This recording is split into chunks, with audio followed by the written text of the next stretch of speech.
the rain. I know rain usually is a deterrent. What we're going to do with what we are going to do with our evening. So thank you so much. I want to give some big thank yous for you being here. This means so much to me to have so many friends here in the audience and new faces. If you're a new face and I'm a new face to you, please make sure that you and I meet before the night is over. Another big thank you to Antioch Church for allowing us to host this here this evening and really just championing the topic of Generation Z. So thank you so much for being here, and thank you to Antioch.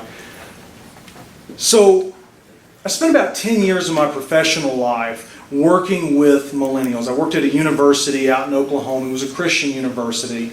And when I worked out there, I kind of, for the whole 10 years, really worked in mentorship, kind of a little bit of a pastoral counseling-like capacity, and dealt with a wide range of issues from I'm homesick, I'm having suicidal ideations or suicidal thoughts, to I have substance abuse issues, and even down to I don't know how to talk to that cute girl in the cafeteria. Those were easier to solve. The last one was I would just tell the guy, go up to her, start marching around her. When she says, "What are you doing?" say, "Well, I'm just marching around you till the walls to your lonely heart fall." You're like, look at you and they're like, "That works?" I'm like, "No, just make sure I'm there when you do it." That's all I want. So dealing with a whole host of issues with millennials and actually seeing where we are at with Gen Z growing in those kind of early years. I befriended a student at the university that I worked at. His name's Daniel. And I'm up in the cafeteria one day, and I see Daniel from across the room, and he's got a pair of glasses on. And one, I didn't know Daniel wore glasses to begin with, so I see Daniel, like, "Daniel, those glasses look great." He's like, "Oh, thank you so much. I really appreciate it." And as I'm walking closer, I realize that there's no lenses in the frames. Daniel, why are you wearing glasses without lenses in them? "Well, Aaron, I want to look hip and trendy. It's the cool thing."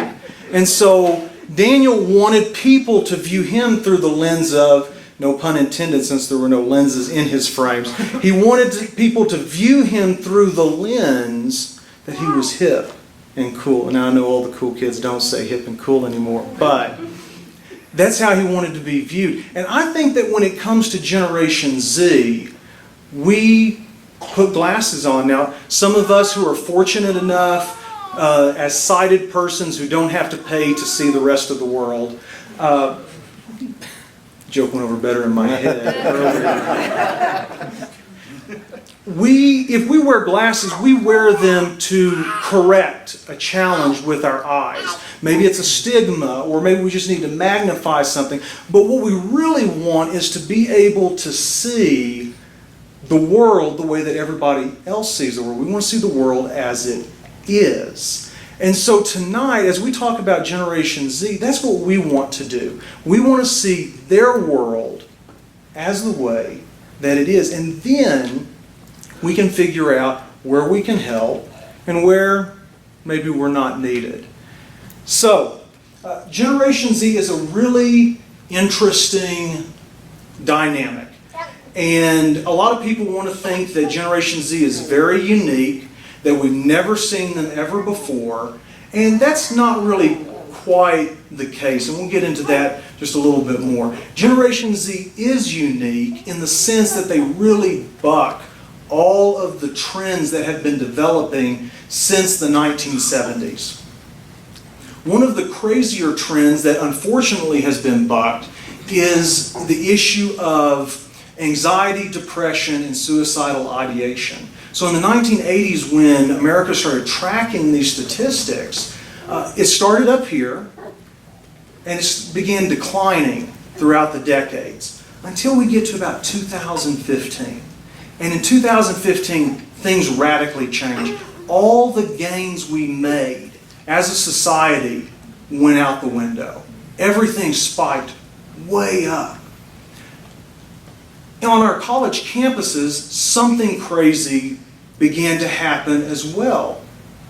One, we saw students doing the right thing and reporting that they had mental health concerns or challenges, and that's a good thing. That's what everybody should do.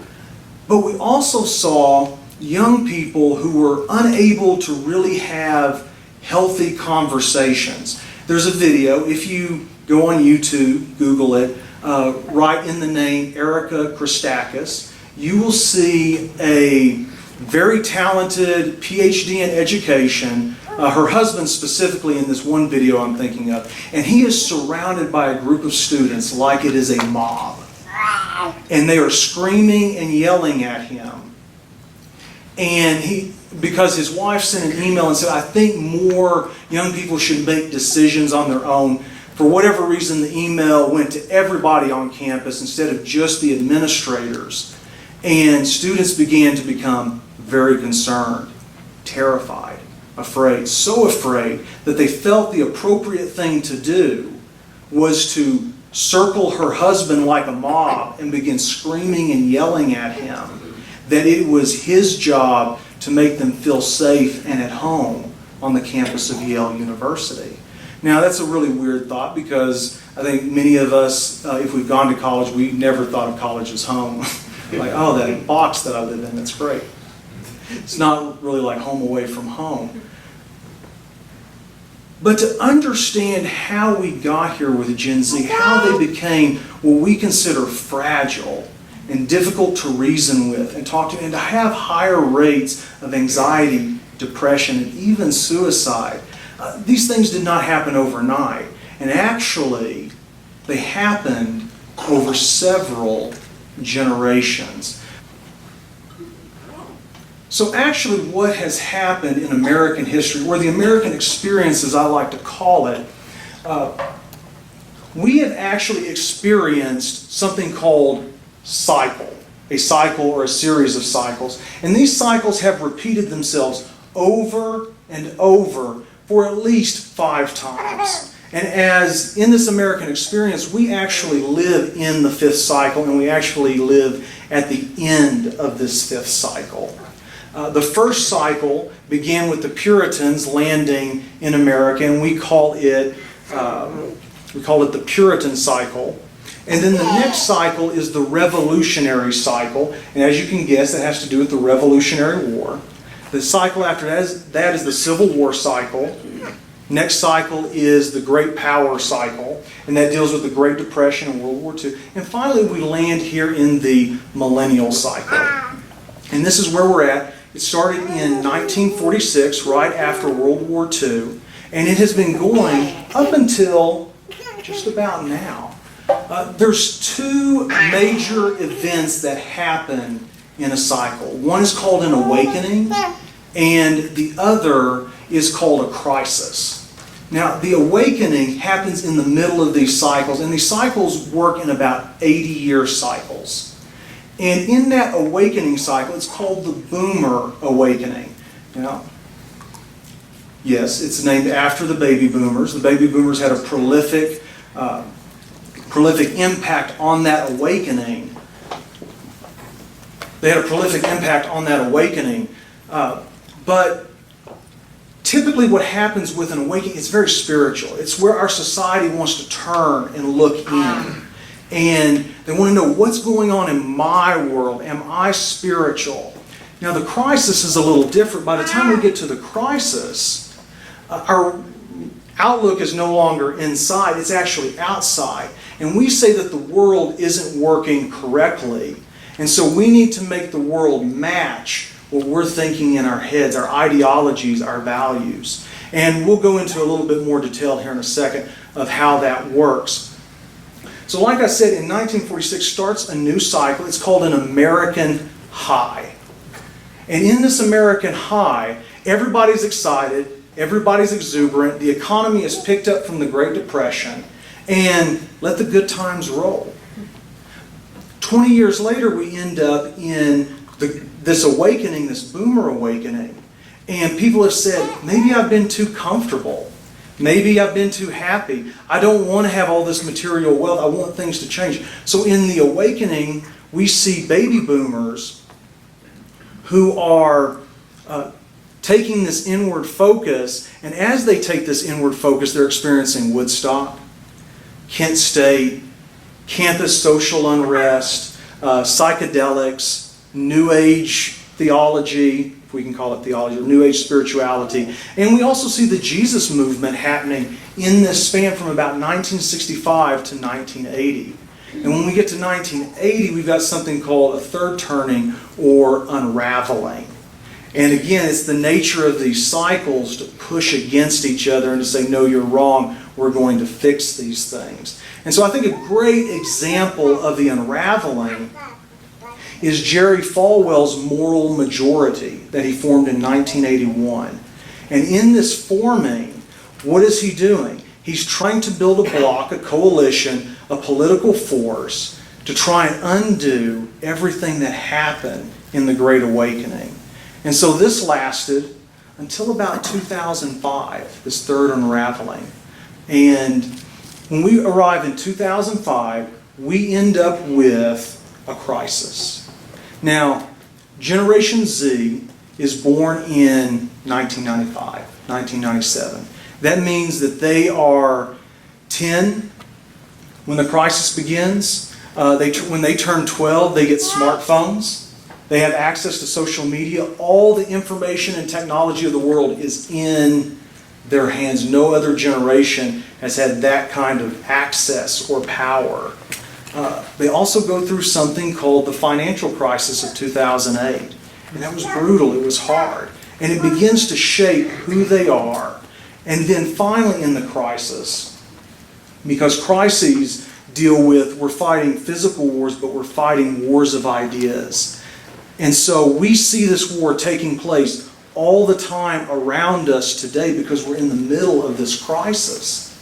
And in this crisis, we could list off stuff all night about what is going on. But we have probably the most divided legislature that we've had in 80 years.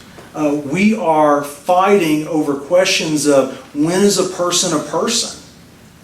When is it okay to end a life? When are these things okay? And there's no middle ground to these things. And I would probably argue there shouldn't be any middle ground to these arguments. We are questioning what does sexuality and identity look like in this crisis. We're fighting over these things. And what ends up happening is you've got a very young generation, Generation Z, that's growing up in this crisis. And they're being shaped by the crisis. And they're different than other American landscape because about 40% of them, they're not white, they're not African American, they're not Latino, they're not Asian. 40% of them are a mix of any of those ethnicities. They're very different. So Generation Z has a lot that they are exposed to. Think about Generation Z went to college in 2015. In 2015, we constitutionalized gay marriage. It's not weird for them. There's not a time that they really remember when gay marriage wasn't a thing. For them, gay marriage started in 2002, 2003 with Massachusetts. So they've always grown up with this normalization. And so what we have to look at is we have to look at how are these things shaping this generation. And a lot of it begins in that awakening with our baby boomer, my parents, for some grandparents, and to help me unpack more of what started in that awakening, I'm going to ask Dr. Jeff Myers to